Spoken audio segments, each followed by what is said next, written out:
Hello class, my name is Renee Kuhn and I am going to go over the 4 stages of gait development.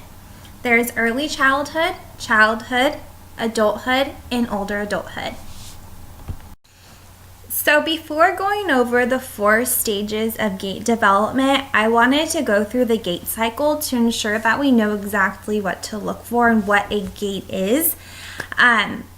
So the first thing is a base of support. This is the area beneath an object or person that includes every point of contact that the object or person makes with the supporting surface. So for instance, this means that it is like the width that your legs are from each other.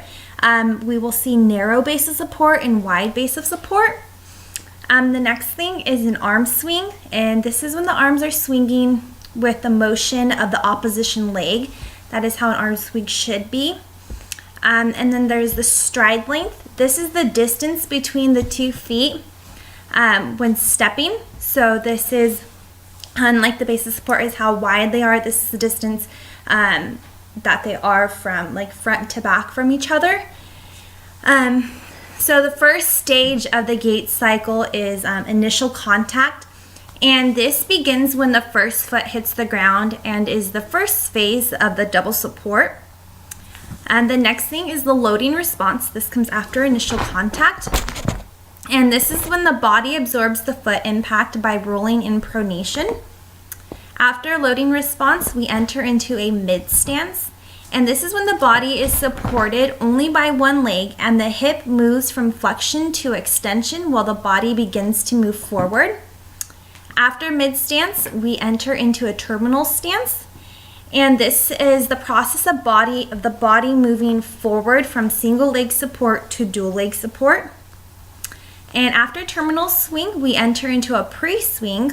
After terminal stance, we enter into a pre-swing, and this is when the toes leave the floor while the hip becomes extended and the knee becomes flexed, with the ankle becoming more plantar flexed.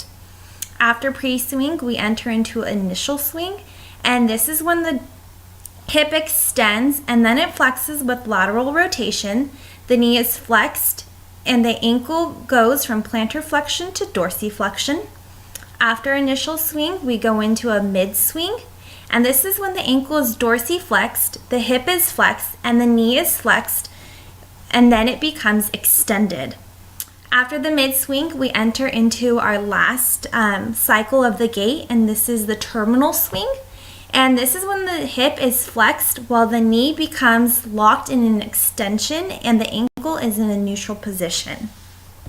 So in the early childhood gait, we see that they have a wider base of support. Their steps are shorter. There is little leg extension. There is no dorsiflexion, and they step with a flat foot.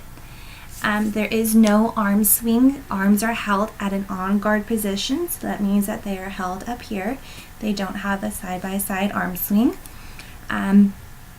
There's too much external hip rotation, flexion, and abduction.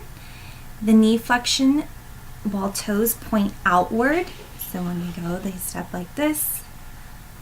And there is no trunk rotation. A common gait abnormality in early childhood is out-toeing. Out-toeing is when the feet are externally rotated, so that means that they are pointed out. And this can be caused by consistent fetal position, so before birth, abnormal growth, and neurological problems. In early childhood gait development, there are some possible constraints. Some physical constraints that might affect a child are muscle strength and leg length. We can see this when a child is trying to climb upstairs or downstairs. Some perceptual constraints is visual perception can lead a child to challenging obstacles, and some environmental factors can also be a perceptual constraint for a child. So after the early childhood stage, you enter into the childhood stage. In the childhood gait development stage, we see that children start to have a narrow base of support, so they no longer are having a wide base of support, and their stride length becomes longer than it was in early childhood. They are starting to process the heel to toe instead of just the flat foot. Plantar flexion and dorsiflexion is slowly starting to show. They no longer are keeping their arms up here. They are now having arm swing. And also they are now starting to have pelvic rotation while they walk. So there are some common gait abnormalities in childhood. One common abnormality that you can see in childhood development is toe walking. This means that there is an absence of heel to toe, and instead of going heel to toe, they're just using toe to toe. So this means that they're strictly only walking on their toes. And this can be caused by cerebral palsy, muscular dystrophy, autism, or they may have a short Achilles tendon. So in childhood, there are some possible constraints. Some physical constraints are height and leg length again, as we also see in early childhood. But instead, as in early childhood where the child is unable to go upstairs, it makes it a lot harder for them. In the childhood stage, we are able to see them walk up and down stairs. But most of the time when they are walking up and downstairs, they're going to need to be holding on to something. So their leg length does affect them there still, and their height.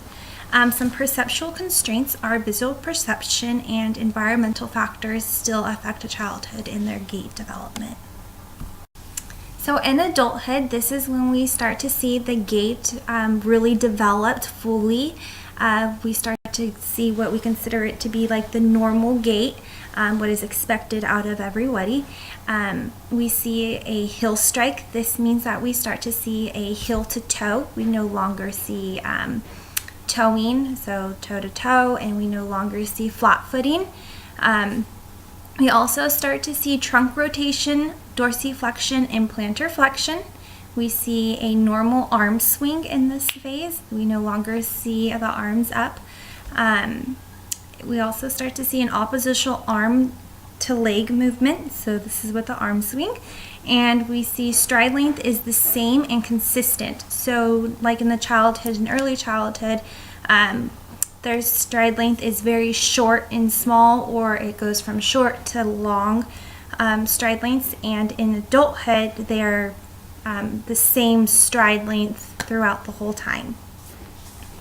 A common gait abnormality in adulthood is hyperpronation. This is when the bone slips from its stable position. It's inward rotation of the foot during gait that causes the weight to transfer to the inside. So as we can see in this picture, the ankles are turned in and the feet are starting to turn out, and this can cause flat foot. This can lead to plantar fasciitis, posterior tibial tendon dysfunction, and plantar fasciopathy.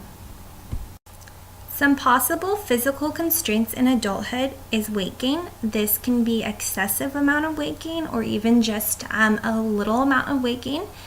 Stress and injury, this can be as severe as amputation.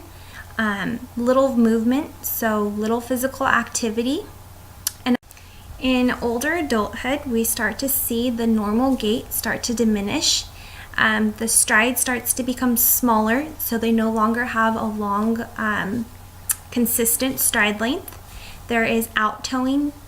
They start to have a slower pace of movement.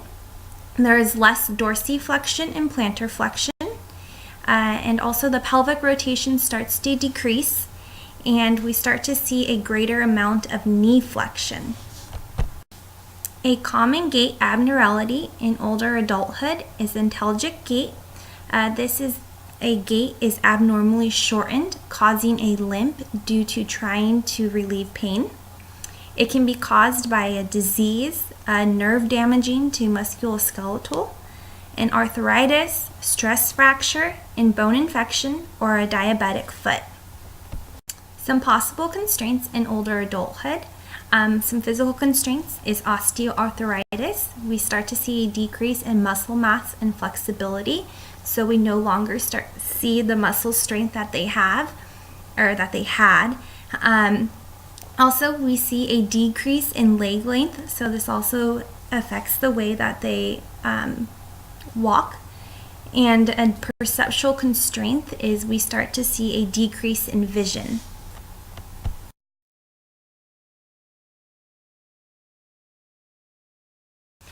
Thank you for allowing me to present to you the 4 stages of gait development. Always remember to walk by faith and not by sight. God bless.